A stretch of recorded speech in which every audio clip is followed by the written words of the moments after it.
On December 7, 1958, the Martin family, Ken, Barbara, and their 3 daughters left their Northeast Portland home to search for Christmas greens in the Columbia River Gorge. They were never seen again.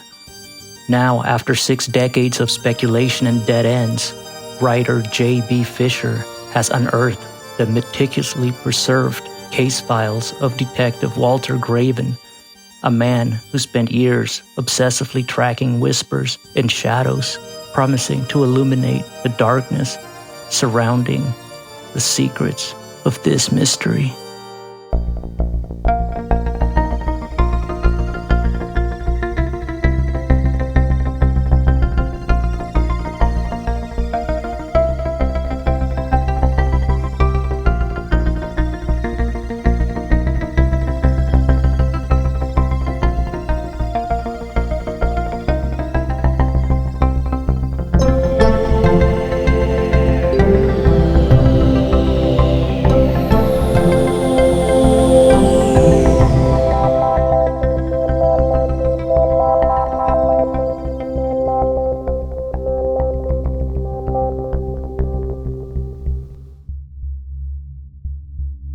This was in fall of 2013. My wife and I were cleaning out our garage in this house that we'd moved into earlier in 2013. And our garage had become kind of a mess with our young kids. That was our focus. So we didn't put as much attention to the garage. So we started to clean it, and we kind of moved over to the far wall where the water heater was. And I saw these pieces of paper or fabric, something which I'd actually noticed before, and I was kind of like, what is that up there? And they were sitting under a piece of plywood. So I moved the plywood, and then I realized they were about half a dozen old newspapers. And I brought them down, and my wife and I were checking them out. They were all Oregon Journal articles from December of 1958. And so I started to look at the headlines. There are all kinds of stories, of course, but almost every single issue had something about this missing Martin family. One of them was about how this abandoned car had its hubcap stolen. And I was like, what's up with that? I had no idea what that was. But they all had something to do with this family that disappeared from Northeast Portland right around that time, December of 1958. So pretty quickly, like maybe the next day, I started to just think, what happened? Did they ever find this family? I'll just Google it and try to figure out, because it was like 5 people. So I went on Google, and there was almost nothing. But a little bit of the information online had some kind of mysterious information, like the car had been pushed off a cliff over at the Dalles, and that this detective who had been working on the case had followed leads that most of the investigators weren't looking into. So that really piqued my interest. But it was like 5 search results. Now if you go on and you Googled Martins, there's all these podcasts, all kinds of stuff. But back then it was almost nothing. So I called Multnomah County Sheriff's Office, and the Multnomah County Sheriff's Office had an interesting response. They said that yes, there is a file, and it's something that I could come in and take a look at. I went over to the Multnomah County Sheriff's Office. They sat me down in the interrogation room with this big stack. It was like that of the files. And pretty much this sergeant said, help yourself, let me know what you want me to photocopy. So he gave me a little stack of Post-its, and I started to mark pages. And then as I was reading it, pretty quickly I noticed that there were reports that were written by Walter Graven. And every time I got to one of those, there was just something wild. Each time it was like some strange clue, or it was something that said confidential, not for press, or it said something about coincidences in the case that were being revealed to this detective's higher-ups. So I started to mark all of those with the Post-its, and pretty soon I realized I didn't want just individual reports. I wanted the whole file. So once I found these really interesting, singular, and kind of unique reports from Detective Graven, I figured, let me look him up, see if I can talk to him. I went to the internet again and found out pretty quickly that he had passed away in 1988. But given what you can do on the internet, I also quickly learned that his grandson, Greg Graven, was working in the police department over in Yamhill, Oregon, which turned out to be just a short drive from McMinnville. So I got in touch with Graven. And as you can imagine, at first, it was pretty limited in terms of what our conversations could be. I said, I found these newspapers, I'm trying to figure out about this case, what your grandfather may have known. And pretty quickly I got to read that he knew about this case and that it had a big impact on his life as well. It took a few conversations, and then eventually I went and met with Greg, and he opened up more about the kinds of stories that he had learned from his grandfather, some of the kinds of clues and other kinds of developments that were going on all the way until Detective Graven died in 1988. Because as I learned from Greg Graven, Walter Graven had never really put the case to rest. From Greg Graven, I learned that his aunt, Gloria, Walter Graven's daughter, was also still around and actually had a suitcase full of materials from her dad. And so Greg suggested that I get in touch with her. When I realized that there was this potential trail from material, that really got me going, because then I thought there's probably some information in there that you just can't get anywhere else. So one day we met, and she had this old suitcase of her dad's, and she opens it up, and it's full of his notebooks from cases. And again, I hadn't really ever done this kind of research, but I'd done a lot of research in my areas of literature and history, and enough to realize that when you have primary documents, especially in a case like this, there's a kind of singularity to it. Like you're hearing someone's voice from the past talking directly to you. So when I found out about the story in these newspapers, I think what really intrigued me the most were a couple of things. First of all, that mid-century period, the 50s, always kind of captivated me. It seemed like a period where there's more to it than just the kind of leave it to beaver wholesomeness that we often get sold on. And so I've always been curious about that. And also something about the car, the family station wagon, this 1952 Ford station wagon, just seemed to be kind of iconic in the sense that it was like, here's this huge piece of machinery, and it's still missing to this day, probably in the river. And I just remember being kind of intrigued by that from the start. And then the other part of it was the Columbia River Gorge is one of my favorite places. I love it there. It's so beautiful, just an overwhelming natural environment to be in. And so when I started to read about how this family disappeared there, it had this really kind of intriguing element to it of, here's this beautiful place where something really mysterious happened that's still mysterious to this day.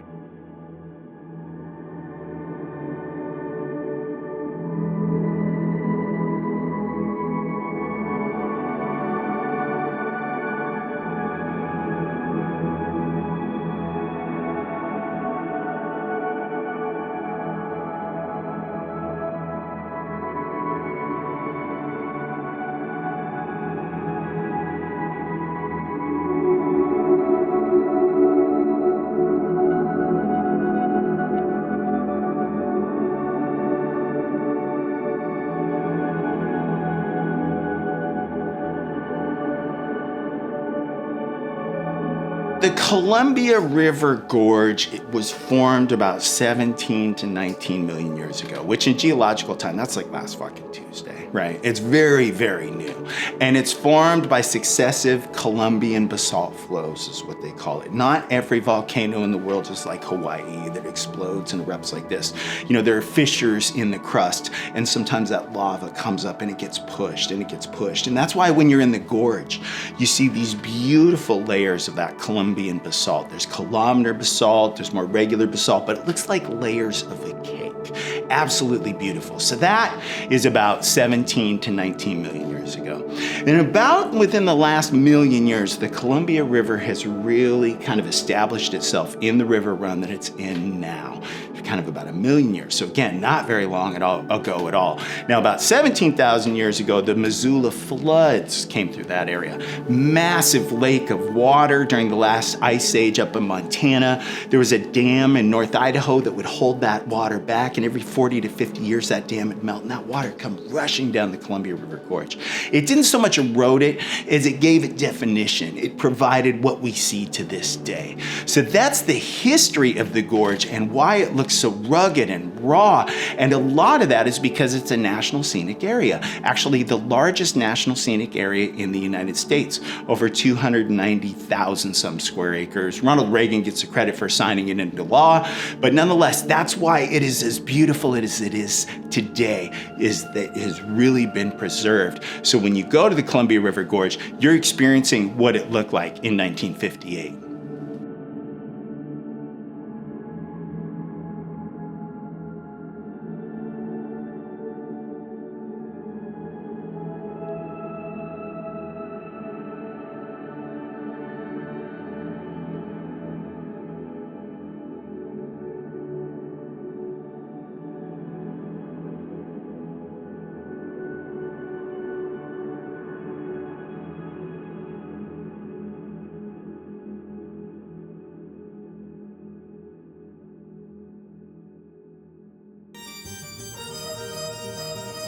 The Martin family were a quintessential 1950s Portland family.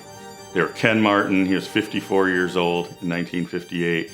He was a electrical appliance service man. He had his own electrical appliance service business. His wife, Barbara, was 48.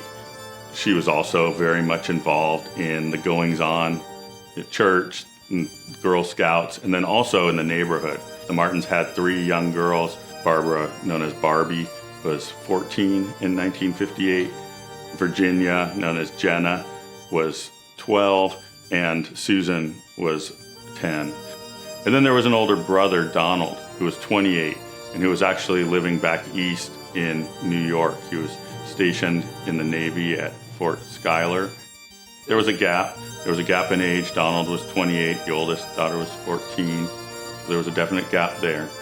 So there were these 3 young girls in the house, and the neighborhood was really vibrant. There were all kinds of like parades and holiday activities that they would do. I mean, really just typified that sort of mid-century kind of wholesome family environment.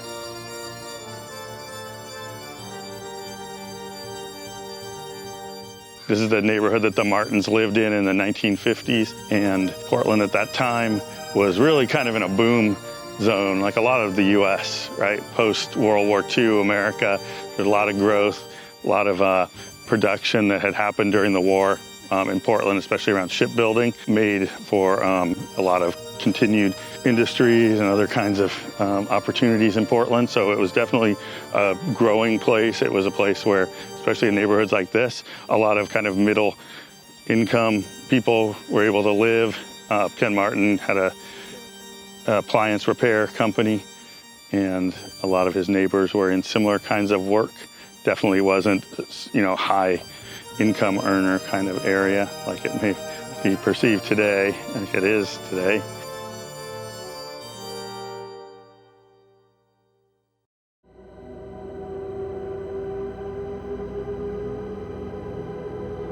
Sunday, December 7th, 1958. The whole family's home early in the morning. They're getting ready for some activities of the day. Some extended family members came over around 10 a.m. to visit. The youngest daughter, Susan, went over to a neighbor's house to shoot BBs with the neighbor boy in the basement. Some other friends of the 2 older girls came by to do some collaging. So there was all kinds of bustle going on. And around mid-morning, Ken and Barbara received a call from some family members, some second cousins over in southeast Portland, inviting them to dinner on Sunday night. And the Martins said, they usually did that. They appreciated the invitation as usual, but they were gonna not be able to make it because they had plans. And so when the extended family members asked, what are these plans? What are you guys doing today? They said, well, we're gonna go up the highway to get Christmas greens. And going up the highway for Portlanders at that time meant going out to the Columbia Gorge.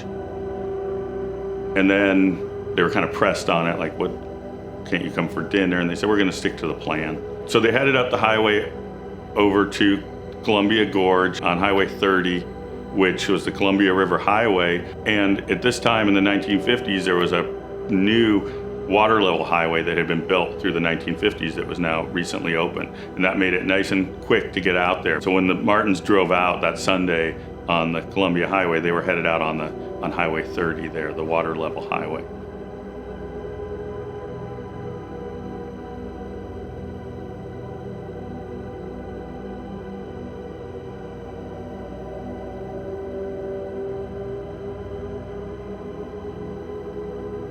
We don't really know what they did or where they went over those next few hours. In the initial days of the investigation, a lot of people came forward claiming to have seen the family car, the white and red station wagon with 2 parents and 3 daughters over at Larch Mountain, looking for Christmas trees, and at various other spots throughout the gorge. But most of those were later on either discounted or just simply assumed to be some kind of coincidence. For instance, at this time in early December, as you can imagine, there were lots of families starting to look around for Christmas trees and Christmas greens. And actually at this time, even though the station wagon looks kind of unique today because there aren't too many of these left, this was a pretty typical car. Certainly a family station wagon was a really popular car in the mid-50s. Around dusk, a waitress reported seeing the Martin family at the Paradise Snack Bar in Hood River, which was even though it sounds like just something you'd walk up to, it was actually a restaurant called the Paradise Snack Bar. The witness, Clara York, said she served the family and was very much certain that that's who she saw. And that's really the last time they're seen. About 4 p.m., December 7th, 1958, the Martins essentially vanish.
So the day after the family went missing, on the morning of December 8th, 1958, a mysterious black taxi was parked outside of the Martin house for about half an hour, and a neighbor going to work that morning noticed it, and as she was walking by, she noticed the driver kind of slouch in the seat, as if just kind of trying to stay out of the way. And the taxi cab stayed there for about 30 minutes.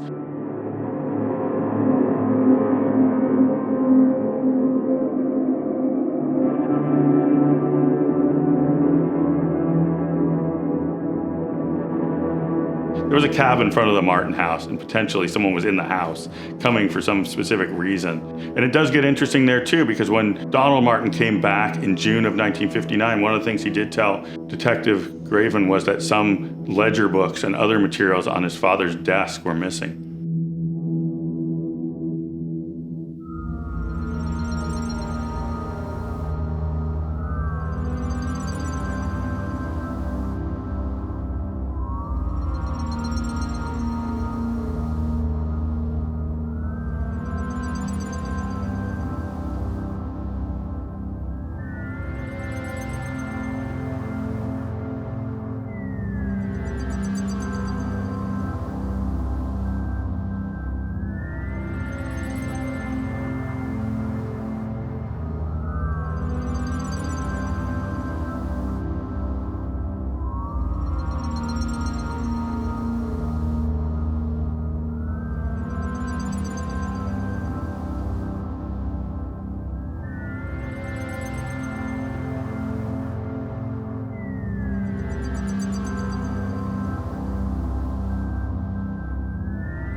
Donald Martin finally comes back in June of 1959, and he meets with Detective Graven at that time.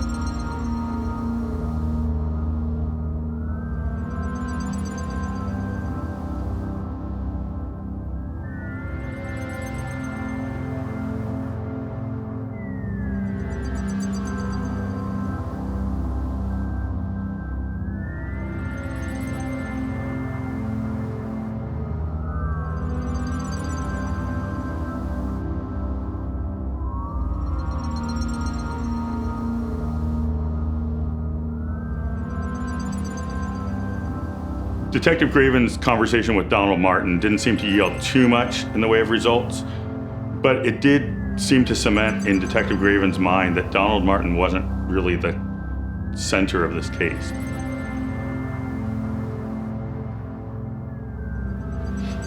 He crossed out the name Donald in the notebook, and I used Photoshop to see behind the redacted text there. So when he wrote, "had to be planned by blank, no one else with motive," he seems to have changed his mind and shifted away from Donald. So how did that happen? Well, it seems that when he met with Donald, and from subsequent information, he came to find that Donald had this friend named Wayne, who Donald was very close with at some point earlier on. It turned out the two had lived together. So who was Wayne? Well, it turned out that Wayne was a high school coach over at Cascade Locks High School, and that he was there at Cascade Locks when the family came. And Detective Graven became increasingly interested in this question of who Wayne was and what the Martin family would have been coming to Cascade Locks to see him for. Detective Graven identified Wayne as gay, and Donald Martin was also gay. Later on, this would become a piece of information that news reports would cover in the early 2000s at the anniversary of the missing family and at other points. But this was a secret to the family at the time.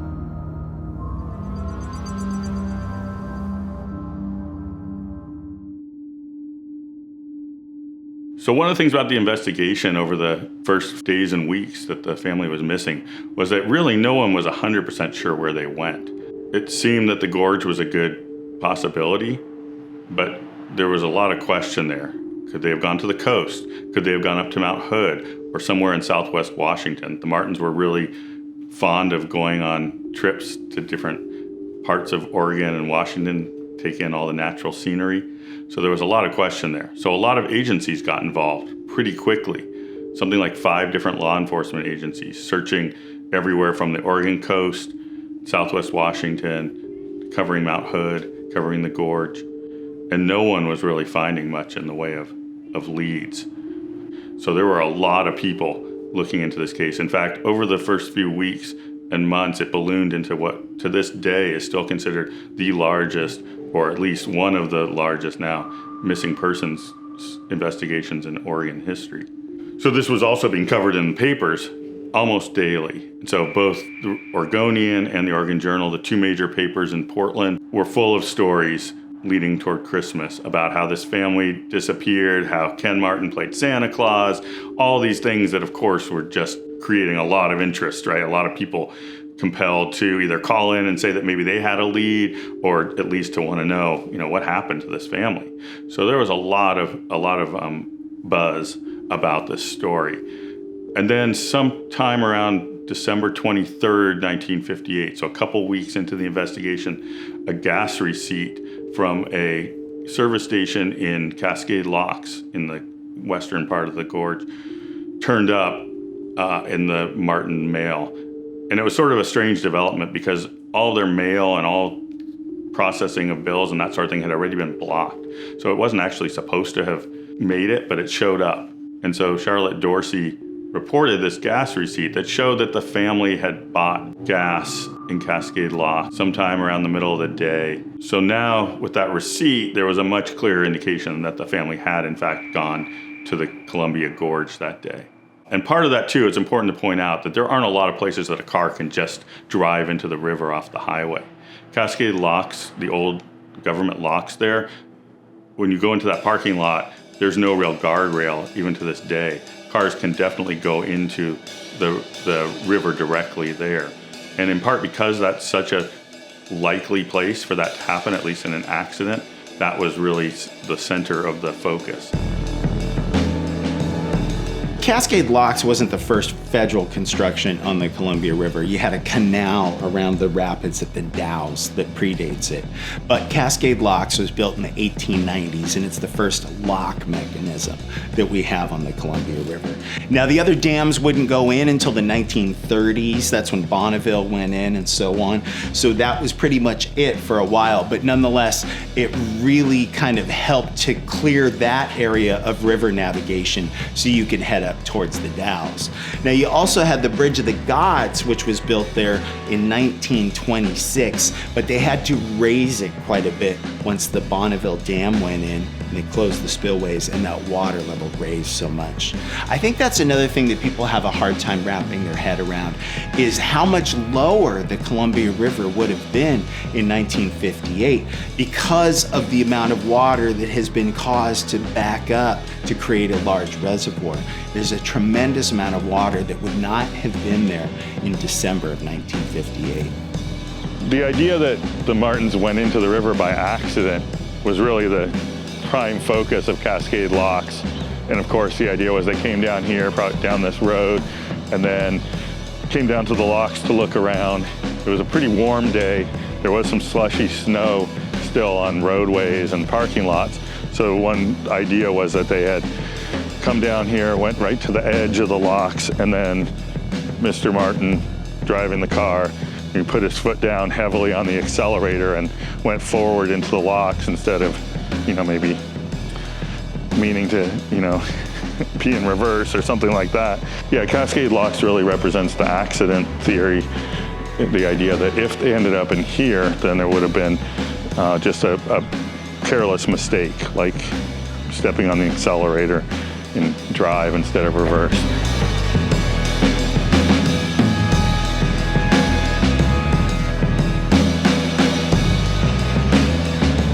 I do a lot of dive for hire. That's all summer I do that, where I get phones and keys and expensive glasses, stuff like that, motors, guns, back for people. Once I started exploring this place, the locks, I realized that this is a bigger project and it needs some subterranean work. So I'm 50 feet down and then digging 6 or 7 feet below that, right? So it's a really interesting environment to work in. It's very dark all year round. Because the amount of current, even at the slowest time of year, the diving here is super dangerous because there's so much stuff that's thrown into the river here. There's shopping carts, there's salmon nets, there's rocks, there's boulders, there's trees. Whole trees have been down there with the root ball and the branches. So it's definitely a place where if you're going with the current, you might get stuck forever. So it's basically a big concrete canal, and a lot of detritus is built up over the years. But then the pit is a place where it goes from being 40 feet deep to about 50 feet deep. And there's a big bulge of rocks, almost a reef of rocks that people have thrown in over the years for fishing pole hold downs and stuff. So all that's collected down there. There's tons of bodies of salmon, of deer, of dogs, of bones everywhere. I mean, I'm always on the lookout for human bones. There's computers, there's stuff that's been chucked, there's phones, crazy things. Generally, when I go down, I'm out of the current because I'm slightly below it. So I go down and duck down into that pit, and the front of the pit is equal to the concrete bottom at 40 feet, and the back of the pit is about 50 feet deep. So I'm working in that kind of wedge down below, and I'm using different types of sensing devices to find magnetic anomalies of a car. It is a very dangerous place to dive. The entrapment hazards alone, I mean, and that's where I almost met my end, was I knew that wasn't where the car was, but I wanted to document just some of the mechanisms that were still existing because the rest have been stripped out on this. And so I've been really interested in the history of those locks as part of this mystery. So I was diving around it, and there was a giant ghost net, a salmon net, that was streaming out over the top of one of the doors. And I, in a moment of not being careful, I ascended and came up into the net basically, and so it tangled my leg, my arm, the GoPro that was here, my regulator, everything was tangled up, and I was still kind of floating into the net more. So I really had to come up with a plan pretty quickly, and it was October. I was out here alone, and I really came so close. I didn't have that much air left because I was on my way back, and it was sloppy and it was terrifying, honestly. And there was all these dead salmon in the net, right? Of different stages of decay, because the salmon swim up over the doors to migrate, and they are just constantly getting caught in that same net. And so it occurred to me, I looked around when I was tangled, and I see all these dead salmon of different states, and I'm just like, this is what happens here. Like, those are the words, and that really, this is what happens here. This is a place of darkness, of death. I mean, I don't know if it always was, but it is now. I mean, once you're under there, it's a tough place. A lot of bones. Yeah, and the car would have gone in at that right where the bridge is now. So there was nothing to stop something from just rolling straight into the river. And Kenneth Martin was known to have bad night driving vision. You know, the car, this was a 1950s car, it was December, it was dark. So for whatever reason, the car went in there, and I believe it stayed right there December, January, February, March, April, and then May, the current is really picking up with the snow melt, and the car starts rolling, the bodies float out, the car continues to roll all that day and all that night, plunks into the pit. The bodies end up down at the dam. And so for me, it's a real straightforward case of accidental. And we discovered the pit. I mean, we have updated people's understanding of this whole canal. And this canal is a really interesting place that I didn't really understand the historical and the engineering significance of it. It was some biggest things in the world category events when they built this. Yeah, if it's there, I'm gonna find it, yeah.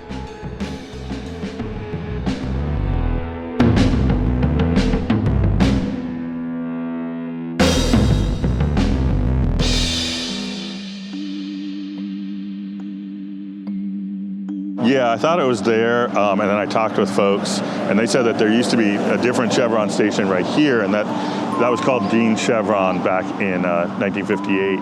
And then it was later on called Russ's Chevron when Ann Sullivan came to investigate in the 1960s, and actually her car is the car parked in the photo of Russ's Chevron, but that was right here, and so when it was Dean Chevron, you know, allegedly the Martins came through here and got gas, which was something that was always part of the story and certainly helped to determine that they had gone to the gorge. So the whole idea that the gas receipt was fake was intriguing to me because I got this photograph. It was actually the press photo from Ann Sullivan's family, and I started looking at it and realizing that there's actual grease pencil of Ken Martin's name, his signature.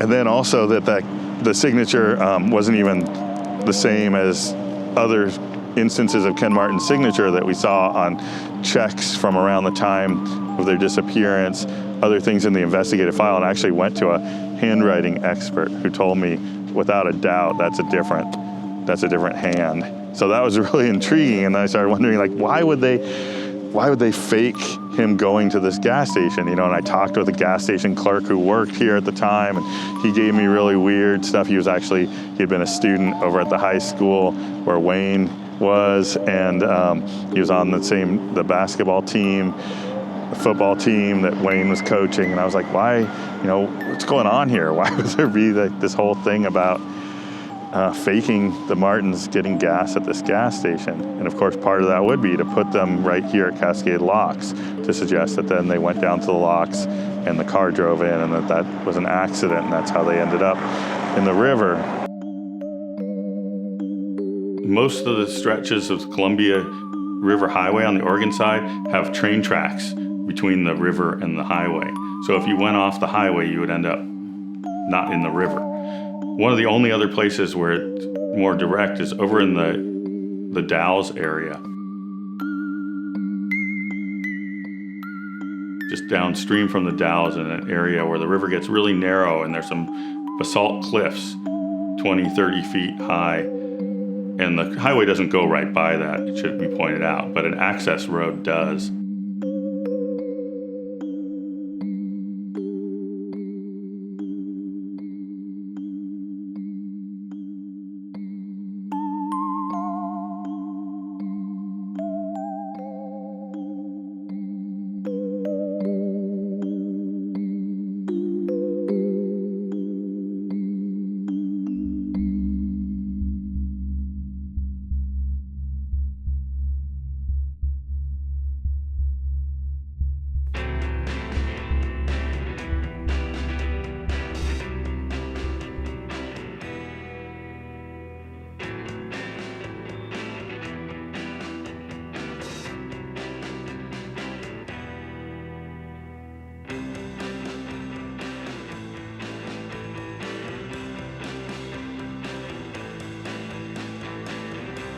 So Walter Graven was actually involved in the Martin case from the early days of the investigation. Initially, he was looking into the question of whether there was any fraudulent use of credit cards. And then he was also put on, he had some weird responsibilities that were given to him. Like he was in charge of picking up this water witcher from Seattle who showed up at the Martin house with a willow branch and used family socks on the willow branch to try to divine where the family went. And Walter Graven was sort of pulling his hair out thinking, this is really kind of a waste of time. And it turned out he was not just looking into those kinds of aspects of the case. He was also finding some really more serious clues.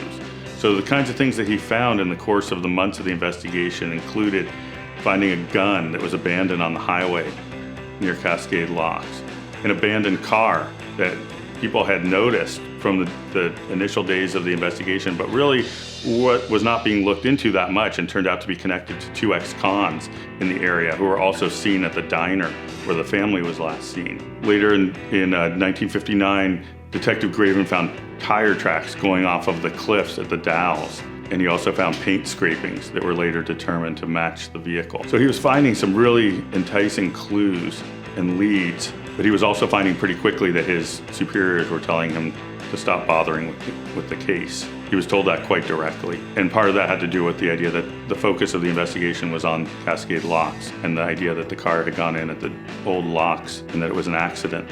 And what Walter Graven was finding was that it seemed to be foul play and that was playing out much further east over in the Dalles. And by the way, there are no Christmas greens in the Dalles. It's a very arid, dry environment. If the family was going to the Dalles, they were going there against their will. That wouldn't be a place to look for Christmas greens.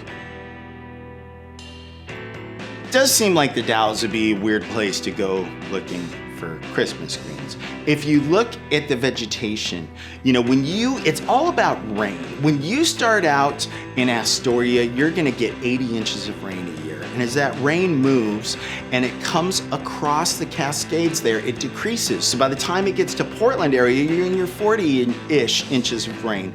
And then it starts to move up the mountains. And once it hits the peak on those mountains, it decreases 1 inch per mile.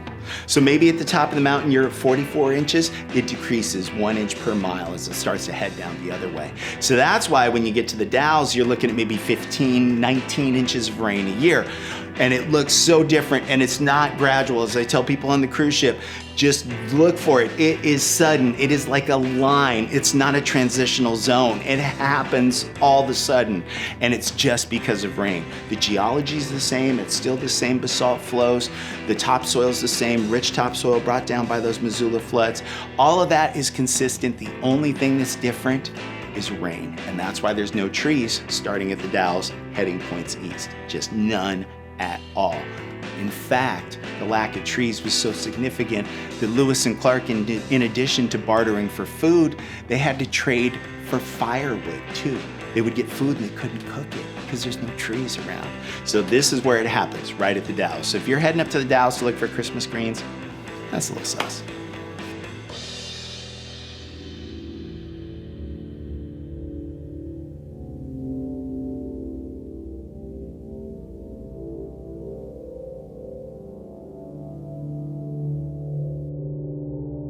May 2nd, 1959, big front page news in the Oregon papers. The body of Susan Martin, the youngest daughter, was recovered at Camas Slough off the Columbia River. Within a day, the middle daughter, Virginia Martin's body was recovered at Bonneville Dam Spillway.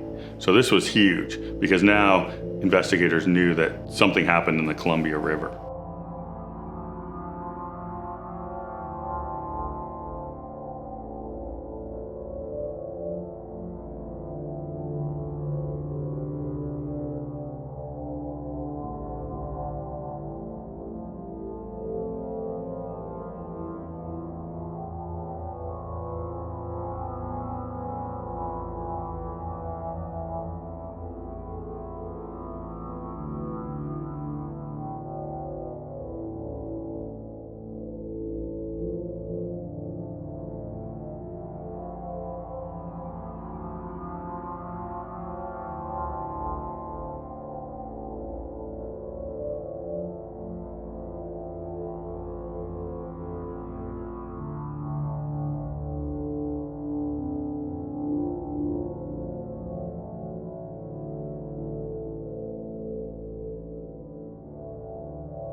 So these two ex-convicts, one of them was Lester Kenneth Price. He had driven this 1950 Chevrolet up to Cascade Locks, abandoned it just outside of town.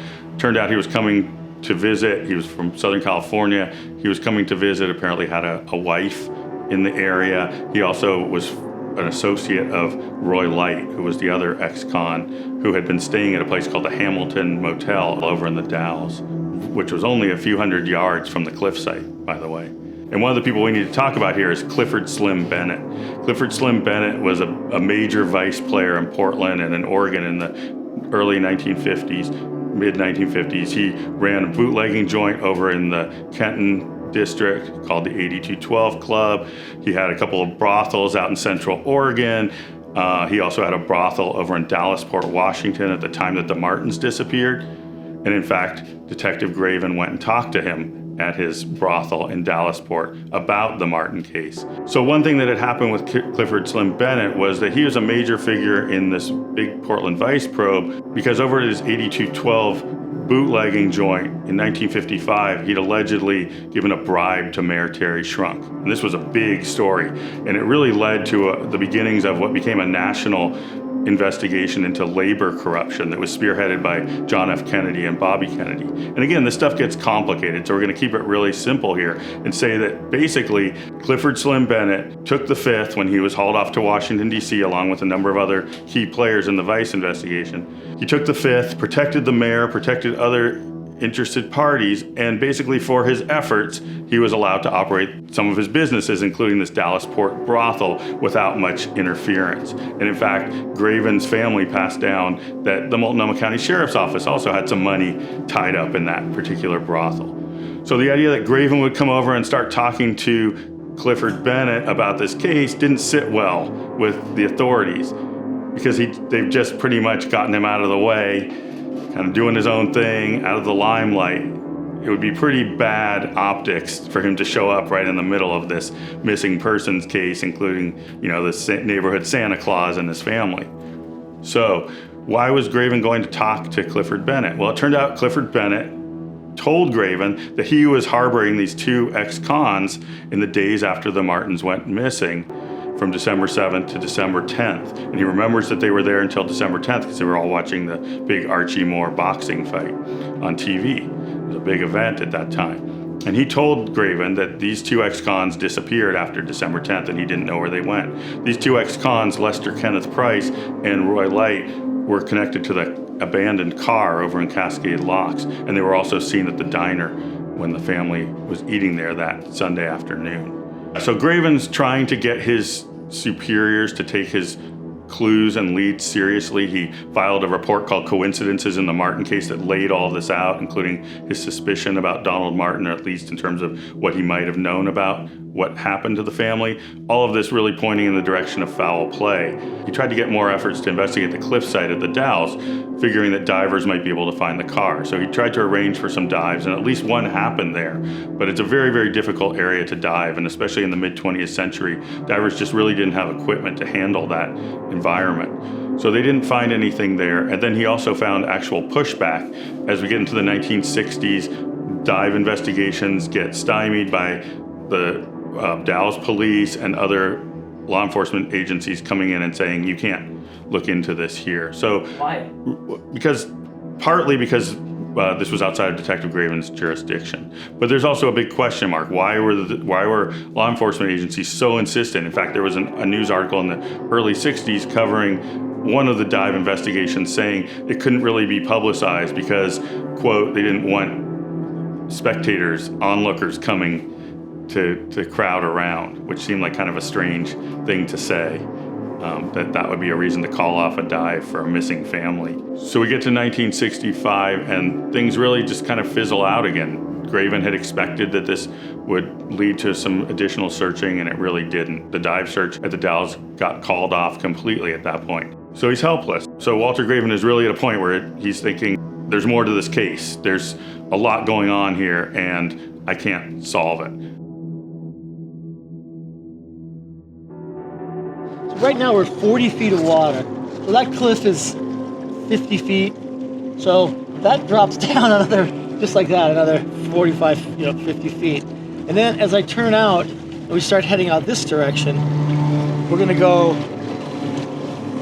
now it's getting a little, it's like about 40 feet, but it's gonna start dropping off. So now we're at 40, 45, 50. So you'll see and it's all rocks, and if you look on the scanner, everything looks like, almost everything looks like a car. Square, with 2 wheels, faces looking out. I mean, literally, I've seen a family of 3 looking out at me from a.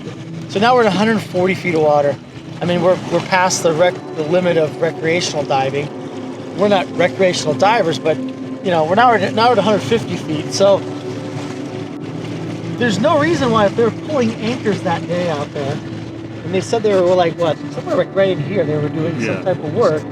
So if they're pulling anchors and they haul that car, and maybe they're moving. Usually when you pull an anchor, you go into the current to control the boat, and you're kind of moving along.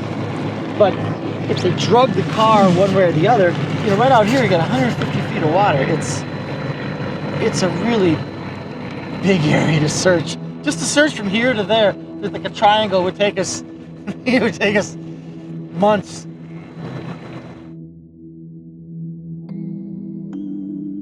So then we get to 1967, and I'm not exactly sure how Anne Sullivan got on the case, but she definitely became compelled to look into it. So Anne Sullivan was an Oregonian journalist. She was a very prolific reporter through the middle part of the 20th century. And it turned out that she went to journalism school over at U of O with the current governor at this time, Tom McCall. So she went to Tom McCall and said, we need to reopen this case. She'd been investigating it through 1967. She'd gotten in touch with Graven, found out about all these kinds of leads, talked with people like the waitress who had seen the car and the family at the restaurant that day, talked with a number of other people involved. So Anne Sullivan was very confident that if the governor ordered the case to be reopened, it could be solved. Then what happened was Governor McCall told the Oregon State Police to reopen the case. Anne Sullivan had put together a kind of team of sleuth experts who were going to be involved in helping to figure this out. There was, of course, Detective Graven. There were a couple of divers. There was Donald Bain, an amateur sleuth who had actually found the tire tracks out at the Dalles. And there was an Oregon State Police lieutenant named Howard Benninghoff. And so once the governor ordered the investigation, there was real confidence that Lieutenant Benninghoff could get the ball rolling and actually figure this out. Instead, the Oregon State Police put a different lead investigator on the case, Sergeant Kaczynski. And Sergeant Kaczynski went and talked with a number of different people involved in the case and concluded in a report that was submitted in 1968 that the Martins had simply driven off the highway at the Cascade Locks and that this was an accident, not foul play. So this was a real disappointment for these investigators because they were pretty confident that this was going to lead to actual results in reopening the case, looking back into all these compelling leads, and actually finally finding some answers. So Sergeant Kaczynski, who authored this Oregon State Police report saying that the Martin case was just a simple accident, had also been connected to Clifford Bennett. He actually had arrested him back in the mid-1950s, and also I found in the course of my research a press photo that was never published that shows Sergeant Kaczynski and Clifford Slim Bennett arm in arm with big smiles on their faces, and on the back it says laughing at photogs, which was kind of this mid-50s way of talking about photographers. So they were joking together, clearly well connected. When the OSP report came out that Kaczynski had looked into all this, he said that he didn't really even know who Clifford Bennett was. So that in itself was kind of a red flag for me when I started to think, wait, so people at the heart of this Martin story were also involved in this vice stuff? And you could say, well, it sounds like a conspiracy theory. It sounds like too many moving parts, right? When we think about Occam's razor, the idea is the simplest path. But one of the things about that simplest path is that it also is the simplest path that evidence supports. So with all these different pieces coming into the puzzle, it was more and more clear to me that the straight line in this case had something to do with foul play. This is such an inconclusive case. There's no scene of the crime. There's no whodunit in terms of kind of like motive, in terms of causes, in terms of suspects, even though we have some. Everything is so open. And yet there are these plausible trails that this detective has left. And some of what Detective Graven was looking into seemed to suggest that perhaps this whole event of the family going missing and disappearing had something to do with a family secret. Now, it seems that there was some element there that may have had to do with Donald's relationship with other men, including potentially perhaps Wayne. It's also interesting that Wayne, he was about to get married. He got married during the time that this investigation was happening in the spring of 1959. And then fairly shortly after this, about a year and a half later, he took his whole family and moved to Germany, where they stayed for over 3 decades. And during the time in the Graven notebooks, well into the 1960s, he still has Wayne's name and efforts to try to find more about Wayne.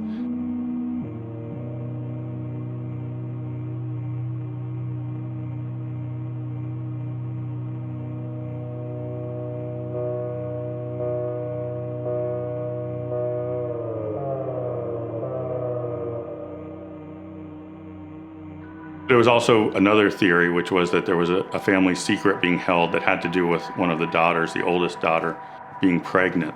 And that's a theory that came down through the Graven family. And one of the things about Clifford Bennett's brothel over in Dallasport was that it also would offer abortion services.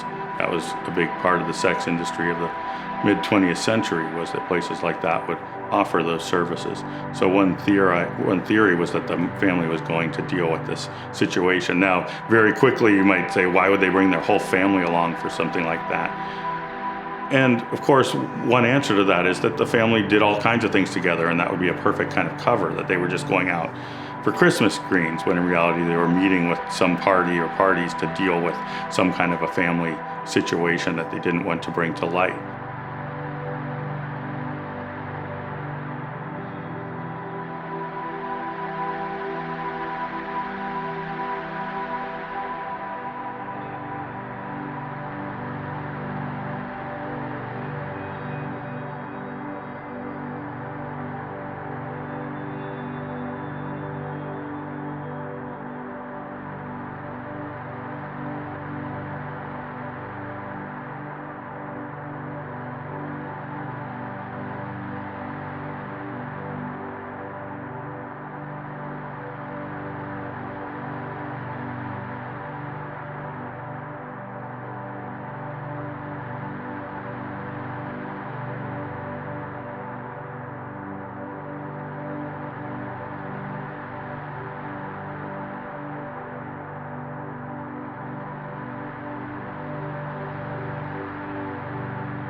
See, I knew the whole family intimately. Okay, I have to start with Don, because I met him at Portland State. We were both going to Portland State. I met Don, and we became roommates. And then he introduced me, of course, to his mom and dad and the family. So that's how I got to know the family.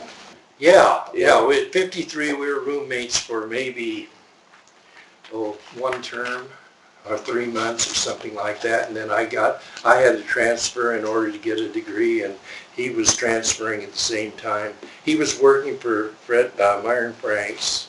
He was a very artistic guy. We were opposite. Here I am, a jock, and a dummy, and he was in the arts and artistic, and he was a decorator, a window decorator for them. And so it was kind of, he introduced me to a lot of things in life that I wasn't even aware of. It was part of my education. He was gay. I don't know if you knew that or not.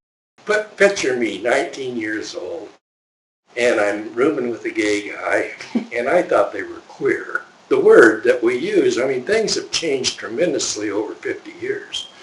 But I didn't know anything about the gay lifestyle. And he said, I need a straight guy to live with. He was open with me, but he wasn't open with his parents. He was still in the closet. It introduced me to the gay lifestyle then. I carried that with me for a long time, knowing a little bit more about it than I think the average Joe College, like the straight guys, my drinking buddies and that sort of thing. We always told jokes about the queers and the gays. And it was a subculture and very secretive. Don wanted to tell his parents, and he didn't know how. Part of my story is that before Cascade Locks, I hadn't done my practice teaching, so I went to Portland State for practice teaching, and I got a job with the Portland Bureau of Parks, and I was a park director at Rose City Park, which is around the corner. And of course, "Hi Wayne, how are you? Come over for a barbecue." I would go over to the house and visit with them and stay for a barbecue, and they knew me as, well, they never called me Uncle Wayne, but I was kind of like an uncle. It would have had to be that barbecue during the summer. I probably could have seen them at Cascade Locks. That was the last time they were seen. Teaching at Cascade Locks. And they stopped there for gas. And I knew the guy that ran the gas station that identified them because they had the credit card. And they would have wanted to see me if, so I didn't know about their visit then, but I almost saw them there, but didn't. When the story first broke,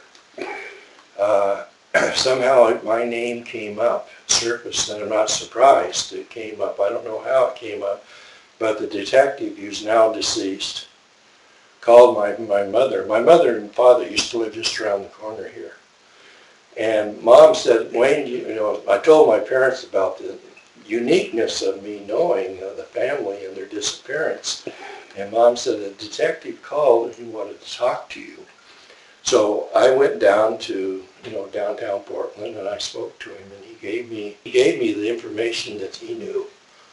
And they wanted to know how much I knew, and he had reason to believe that Don was definitely a suspect, but they didn't have anything to go by. The only way he could have had anything to do with it, because his motive would be the inheritance, I think. He was the sole survivor, so he got an inheritance. The only thing I could think of is back in New York City, maybe he ran across, because of his lifestyle, ran across professional killers. Way I could see it. And so he'd say $5,000 to kill a family, and so the killer says, "Okay, give me the $5." In a gay lifestyle, they live, underground, and there's special places where you meet, and the gay bars and gay places were not advertised. Yeah, you know what I'm talking about. Today it's so wide open, that you wouldn't think that at all. One of two things. Oh no, only one thing. Only one thing that could possibly have happened in my mind. First of all, I know Ken and his family, the father and the family, they did not accidentally drive off the car into the river. I mean, I just cannot buy into that anywhere. But it could have been foul play, and somebody drove their car, pushed their car off into the river. He had set up a situation with another gay person at home after they were gone, and the parents came back and caught Don in the act, so to speak. I think he wanted to open up the story of his life, and he didn't know how to do it. So this is, speculation that he started this whole thing himself. Said, Wayne, why in the world didn't you come up to us and slap us in the face and say, "Wake up, your son is queer"? And I said, "Well, I couldn't do that. I mean, it wasn't my business to tell you that your son was gay." Well, we lived in an apartment not far from the campus at Portland State. We lived in an apartment downstairs. And it was like bunk beds, and the part that I didn't even know that Don was deceased until your story came. What is it that you want to eventually do with this? So you're thinking the story goes on. Is there anybody working on a story with the Oregonian? Or no?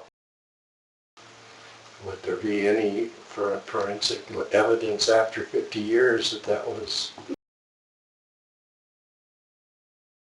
It's amazing what they can do. So as you know, there's a story there if they pull that car up.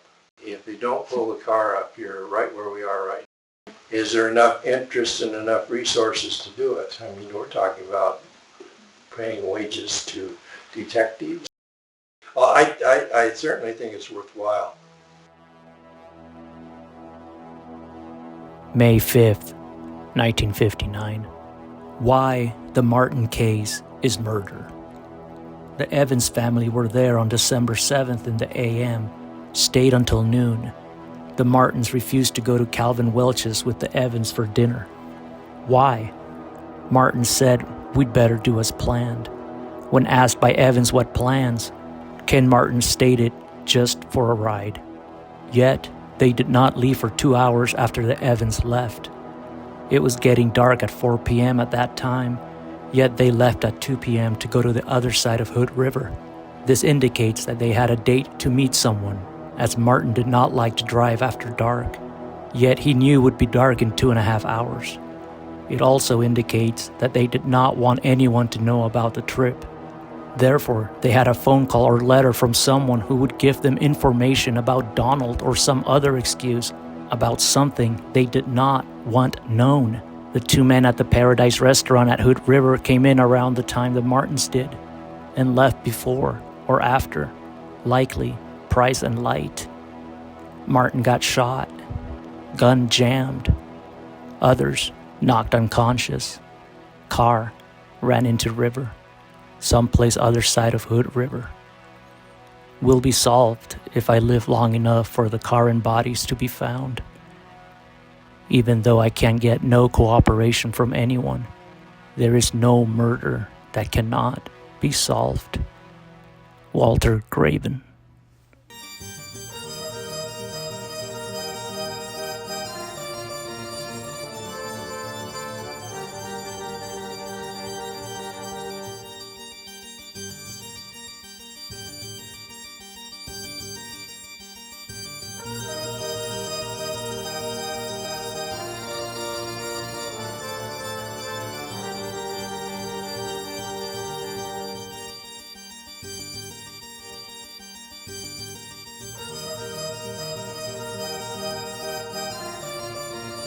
I see it really as ghosts that need our attention in some way.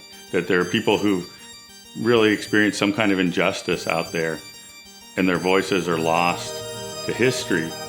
And the book I'm writing right now really emphasizes that, where we have someone who seems wrongfully executed in 1948 based on their race, and who left behind their own voice in writing that said, "I will always be remembered for the injustices that were done to me." And yet, no one remembers Wardell Henderson.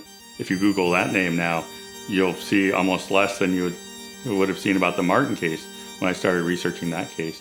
And to me, that's really what keeps me going with this, is just that idea that these stories, these kind of ephemeral figures deserve to be remembered. And it's up to us to make that happen.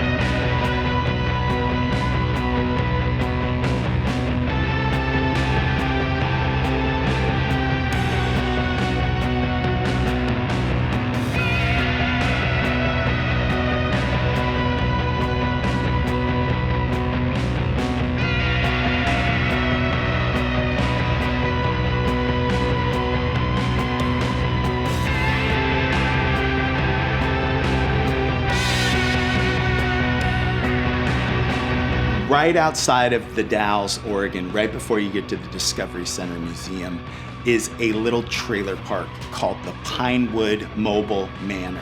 And the Pinewood Mobile Manor was the location of one of my most favorite Bigfoot sightings, which was in June in 1971, when Bigfoot came just strolling on by the trailer park in the Dalles. Several residents of the Pinewood Mobile Manor and the manager and a couple other dudes are sitting around drinking coffee, and lo and behold, here comes a big-ass Bigfoot just walking on by, do-do-do-do-do-do-do. Peter Byrne thought that it was a migration spot for Bigfoots. Maybe the Bridge of the Gods was incorporated there. Maybe that legend of a land bridge crossing across the Columbia that both man and beast would take. There was the lady that owned the property right next to the mobile manor, and she said she couldn't keep her ranch hands all the way back in the 1920s. And she asked one of the guys, "Why do you keep quitting? Is it the pay? Is it the food?" He says, "No, ma'am. Pay is great, food's fantastic, it's them goddamn gorillas that keep walking by this place every night." And this was the 1920s, you know, so I mean, this area, the mobile home area, goes far and deep into Bigfoot territory. There's all kinds of theories there on the Bigfoot.